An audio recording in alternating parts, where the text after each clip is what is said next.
오늘은 우리가 잠시 요엘서의 말씀을 내려놓고 시편 74편의 말씀을 함께 생각해 보기를 원합니다.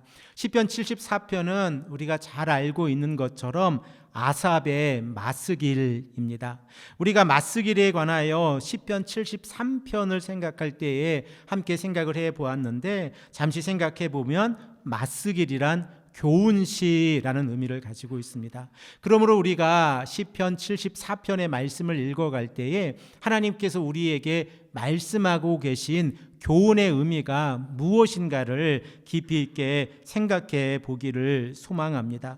우리들은 시편을 읽을 때마다 늘 강조하고 그리고 생각하고 있는 부분이 시편이 5권으로 구성이 되어져 있다는 사실입니다. 그리고 각 권의 주제는 모세 오경의 주제에 따라서 구성이 되어져 있는데, 시편 74편은 3권에 포함되어져 있습니다. 73편에 아삽의 맞쓰기를 시작으로 해서 74편이 기록되어져 있는데, 시편 74편이 3권에 소속되어져 있다면 레위기의 중심 주제인 거룩한 삶을 바탕으로 해서 이 시인이 이 시를 기록하였을 때에 시편의 편집자들이 시편 74편의 내용을 3권에 배치했다는 사실을 우리가 생각을 해 볼 수 있습니다. 먼저 시편 74편의 말씀을 생각하기 전에 잠시 배경을 생각해 보겠습니다. 시편 74편은 주전 586년경에 바벨론에 의해서 남유다가 멸망한 사건을 배경으로 해서 기록되어져 있는 시입니다.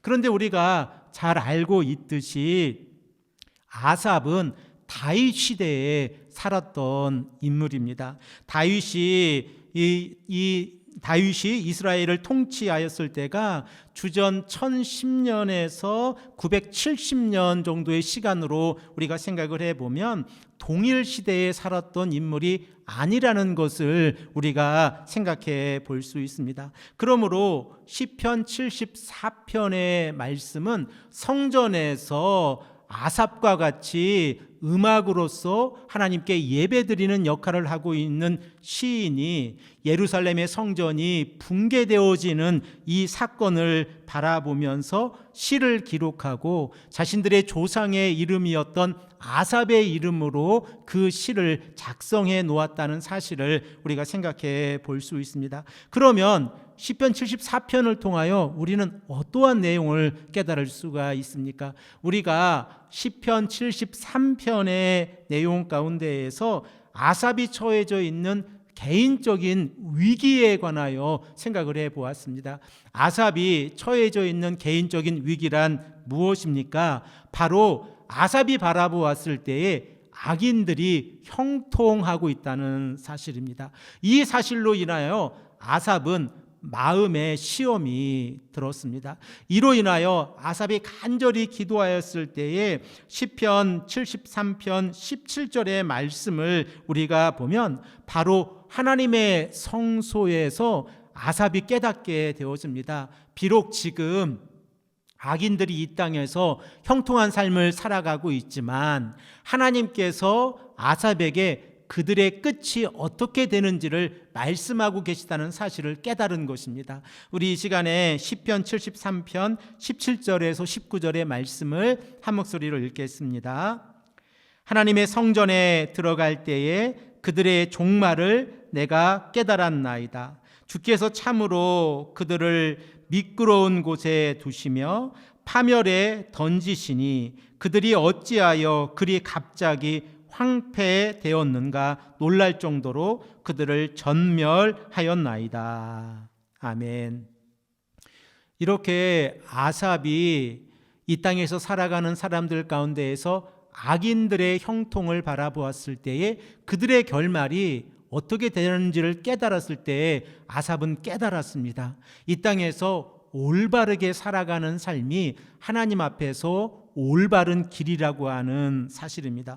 그런데 시편 74편의 말씀을 보면 개인적인 위기가 아니라 공동체의 위기가 직면하고 있다는 사실을 우리가 깨닫게 되어지는데, 바로 아삽이 악인들의 형통함이 어떻게 끝이 나는지를 바라보았던 그 성전이 붕괴되어지는 사건이 일어난 것입니다. 이 일로 인하여 아삽의 자손들 가운데에서 누군가가 이 시를 기록하면서 오늘 본문 말씀 가운데에서 하나님께 간절한 모습으로 기도하고 있는 내용이 시편 74편의 말씀입니다.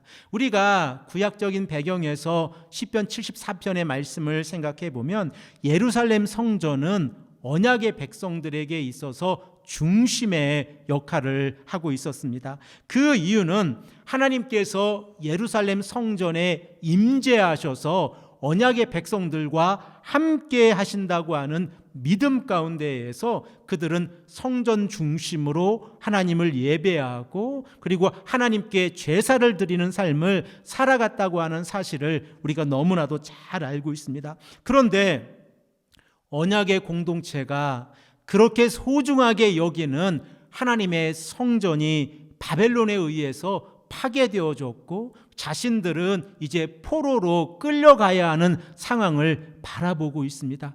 이 상황을 바라보고 있는 이 아삽의 자손의 눈의 시선은 어디에 집중하고 있겠습니까? 더 이상 하나님 앞에서 예배를 드릴 수 없고 더 이상 하나님을 찬양할 수 없는 이러한 상황 가운데에서 하나님의 임재를 상징하고 있는 하나님의 성전이 파괴되어졌을 때에 아삽의 자손인 이 시인은 하나님께 간절히 공동체의 위기가 처했다고 하는 사실을 간구하고 있습니다.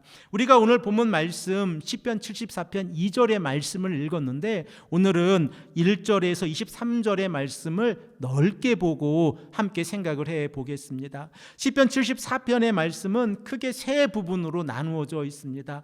1절에서 11절의 말씀을 보면 성전이 파괴되어지는 모습을 보면서 하나님께 간절히 간청하고 기도하는 모습이 기록되어져 있습니다. 그런데 12절의 말씀을 보면 시인은 갑자기 하나님을 찬양합니다. 그리고 창조주 하나님을 바라보게 되어집니다. 이렇게 창조주 하나님의 역사를 12절에서 17절에 기록하고 나서 18절에서 23절의 말씀에 다시 한번 하나님, 우리의 공동체에 하나님의 은혜를 허락하여 주시옵소서라고 간절히 간청하고 있는 내용으로 구성이 되어져 있습니다. 그러면 아삽의 자손이 어떻게 고백을 하고 있습니까? 74편 1절의 말씀을 보면 하나님이여 주께서 어찌하여 우리를 영원히 버리시나이까? 어찌하여 주께서 기르시는 양을 향하여 진노의 연기를 품으시나이까? 라고 하나님께 직접적으로 질문을 던지고 있습니다. 그들이 그렇게 소중하게 여기는 예배의 공동체가 예루살렘 성전이 파괴되어지면서 더 이상 그들은 예배 중심의 공동체로 살아갈 수 없는 이러한 어려움 가운데에서 직면하고 있었던 것입니다. 그래서 이 시를 기록하고 있는 시인은 어찌하여서 하나님 우리를 영원히 버리고 계십니까? 라고 하는 간절한 질문을 던지고 있습니다. 시인이 이러한 질문을 던졌을 때에 오늘 우리가 함께 읽은 2절의 말씀을 보면 시인은 출애굽의 사건뿐만 아니라 예루살렘 성전의 모습 곧 시온산에 관하여 생각하고 있습니다. 2절의 말씀은 우리가 한 목소리로 읽겠습니다. 옛적부터 얻으시고 속량하사 주의 기업의 지파로 삼으신 주의 해중을 기억하시며 주께서 계시던 시온산도 생각하소서. 시인은 하나님께 간절히 기도하고 있습니다. 하나님, 우리의 믿음의 공동체를 기억해 주시고 그리고 하나님께서 세우신 시온산 곧 예루살렘의 성전을 생각해 주시옵소서라고 간절히 간구하고 있습니다. 우리가 구약 성경에서 기억이라고 하는 단어를 생각해 보면 이스라엘 백성들이 하나님께서 자신들에게 어떻게 행하셨는지를 기억하는 것입니다. 이스라엘의 백성들은 출애굽의 사건을 기억하면서 하나님께서 언약의 백성을 인도하신 것처럼 앞으로의 삶 가운데에서도 하나님께서 언약의 백성들을 인도해 주신다고 하는 믿음의 확신 가운데에서 소망을 품고 나아갈 수 있었습니다. 그런데 오늘 본문 말씀 2절의 말씀을 보면 언약의 백성들이 하나님을 기억하는 것이 아니라 하나님께서 언약의 백성들을 기억해 달라라고 시인은 간절히 간구하고 있습니다. 이 상황을 보면 정반대로 이 시인이 기록하고 있다는 사실을 우리가 생각해 볼 수 있는데, 하나님께서는 선지자들을 통하여 지속적으로 언약의 백성들에게 하신 말씀은 회개하고 하나님을 기억하고 여호와 하나님을 경외하는 삶을 살아가라라고 하는 메시지입니다. 그런데 오늘 본문 말씀 이 아삽의 자손이 기록하고 있는 이 시를 보면 하나님 우리를 기억해 주시옵소서, 우리를 생각해 주시옵소서, 우리가 간절히 우리의 삶을 하나님께 바치기를 간절히 원하고 있습니다 라고 하는 간절함이 묻어 있습니다. 이렇게 아삽의 자손으로서 이 시인이 이렇게 기록할 때에 시인은 하나님만을 바라보고 있습니다. 비록 이스라엘의 민족이 남유다가 하나님 앞에서 죄악 가운데 살아가고 있지만 예배를 담당하며 여호와 하나님을 찬양하는 역할을 하고 있었던 이 아삽의 자손은 하나님을 바라보고 있고 하나님을 향하여 언약의 백성들에게 긍휼을 베풀어 주시옵소서, 하나님 이 땅을 다시 한번 사랑해 주시고 생각해 주시옵소서라고 간절히 간구하고 있습니다. 이 아삽의 자손이 기록하고 있는 성전이 파괴되어지는 모습은 너무나도 처참합니다. 원수들은 이미 예루살렘의 성전을 파괴하고 예루살렘의 성전에 자신들의 깃발을 꽂았습니다. 이미 전쟁이 끝이 나고 이스라엘 백성들은 패배한 것입니다. 원수들은 도끼를 들고 와서 마치 숲에 있는 나무를 모두 베버리는 것처럼 예루살렘 성전을 파괴하고 있고, 그리고 낫으로 성전의 조각품들을 다 부수어 버렸습니다. 그리고 주의 성전을 불사르고 그리고 하나님께서 임재하신다고 하는 하나님의 성전을 더럽혔습니다.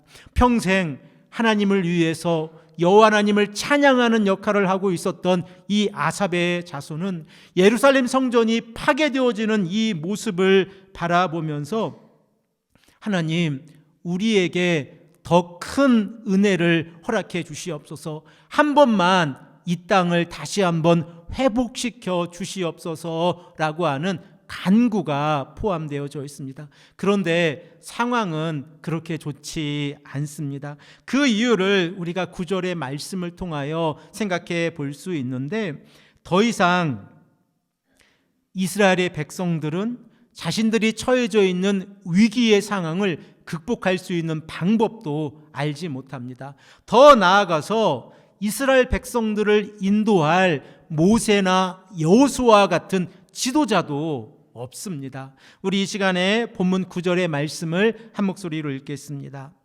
우리의 표적은 보이지 아니하며 선지자도 더 이상 없으며 이런 일이 얼마나 오래는지 우리 중에 아는 자도 없나이다.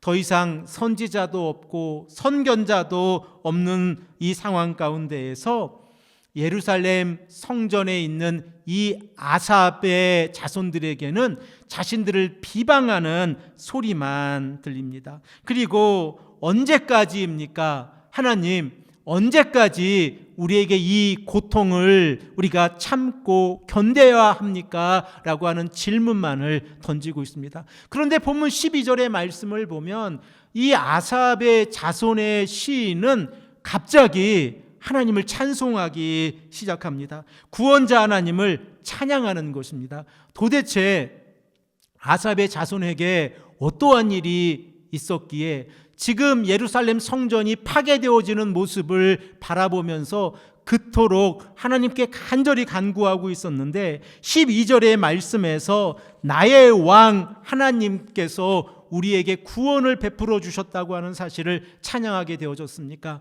우리 이 시간에 12절의 말씀도 한 목소리로 읽겠습니다. 하나님은 예로부터 나의 왕이시라 사람에게 구원을 베푸셨나이다. 아멘.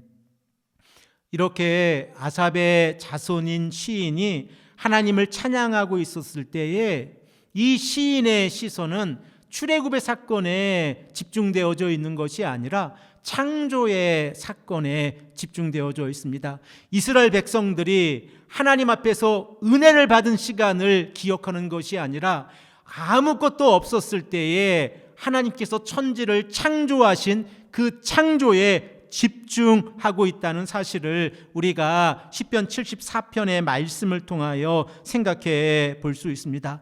혼돈 가운데에서 더 이상 질서라고 하는 것이 없는 상황 가운데에서 하나님께서 질서를 만드시고 그리고 생물들 가운데에서 용과 리워야단의 머리를 부수고 이 용과 리워야단을 사막의 짐승들의 먹잇감으로 내어주셨습니다. 그리고 샘물을 솟게 하시고 시냇물을 흐르게 하시고 흐르는 강을 만들어 주셨습니다. 그러므로 아삽의 자손은 낮도 하나님의 것이고 밤도 하나님의 것이고 해와 달도 하나님께서 창조하셨고 여름과 겨울의 경계선도 하나님께서 만드셨다라고 고백을 하고 있습니다. 이렇게 아삽의 자손이 하나님 앞에서 찬송하고 구원에 감격할 수 있었던 이유는 비록 예루살렘의 성전이 파괴되어지고 더 이상 희망이 없었을 때에 창조주 하나님을 바라보았기 때문입니다. 우리들의 신앙은 어떠합니까? 우리들은 어려움이나 고난이 다가오면 과거를 되돌아보게 되어집니다. 그 이유는 과거의 삶 가운데에서 하나님께서 우리를 어떻게 인도해 주셨는지를 되돌아보면서 미래를 계획할 수 있고 그리고 믿음의 길을 걸어갈 수 있기 때문에 그렇습니다. 그런데 오늘 본문 말씀에서 아삽의 자손은 더 근본적인 문제에 관하여 생각을 해봅니다. 이 땅을 누가 창조하셨습니까? 바로 하나님이십니다. 하나님께서 이 땅을 창조하셨다고 하면 하나님께서 언약의 백성들을 기억해 주실 때에 더 이상 문제가 없다고 하는 사실을 깨달은 것입니다. 그래서 본문 18절의 말씀에 하나님이여 우리를 기억해 주소서라고 간절히 기도합니다. 함께 18절의 말씀을 읽겠습니다. 여호와여 이것을 기억하소서. 원수가 주를 비방하며 우매한 백성이 주의 이름을 능욕하였나이다. 지금 아삽의 자손은 하나님 우리의 현실을 기억해 주시옵소서. 더 이상 원수들이 우리들을 비방하지 않고 그리고 더 이상 하나님의 백성들이 능욕당하지 아니하도록 인도하여 주시옵소서라고 간절히 간구하고 있습니다. 그러면서 19절에서 21절의 말씀에서 이 이스라엘의 백성들을 하나님의 산 비둘기로 그리고 하나님의 가난한 자들로 그리고 학대받는 자와 가난한 자와 궁핍한 자로 비유합니다. 이렇게 비유하고 있는 이유가 있는데 아삽의 자손은 이렇게 간절한 기도를 통하여 하나님 가난한 자들의 산비둘기를 야생 동물에 의해서 희생당하지 아니하도록 하나님께 드려질 수 있도록 인도하여 주시옵소서라고 하는 간절한 기도가 있습니다. 지금 남유다의 공동체는 위기 가운데 있습니다. 더 이상 희망이라고 하는 것을 생각할 수도 없고 미래의 일을 계획할 수도 없고 지도자도 없습니다. 그런데 성전에서 하나님을 찬양하는 역할을 담당했던 아삽의 자손의 이 시를 통하여 우리가 깨닫게 되어지는 것은 아무런 희망도 우리가 생각할 수 없을 때에 창조주 하나님을 기억하며 나아가면 우리에게 희망이, 소망이 다시 생긴다고 하는 사실입니다.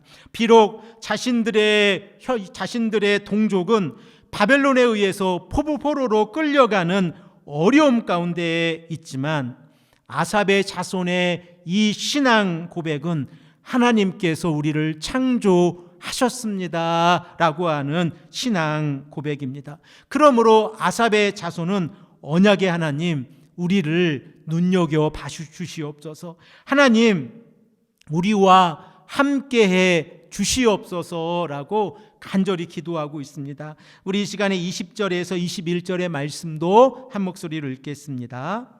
그 언약을 눈여겨 보소서. 무릇 땅의 어두운 곳에 포악한 자의 처소가 가득하나이다. 학대받는 자가 부끄러이 돌아가게 하지 마시고 가난한 자와 궁핍한 자가 주의 이름을 찬송하게 하소서. 아멘. 이러한 기도를 통하여 아삽의 자손은 하나님을 바라보게 되었습니다.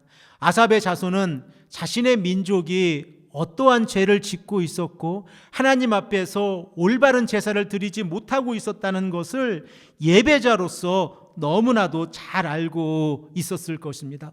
그러나 이 시간에 아삽의 자손이 간절히 기도하고 있는 것은 창조주 하나님을 다시 바라보고 하나님께서 언약의 백성들을 기억해 주실 때에 우리에게 소망이 생긴다고 하는 사실입니다. 사랑하는 성도 여러분, 우리가 언약을 생각하면 늘 세 가지 특징을 생각해 보고 있습니다. 하나님께서 필요한 모든 것들을 공급해 주시고 적군들의 공격으로부터 보호해 주시고 약속의 땅으로 인도해 주신다고 하는 사실입니다.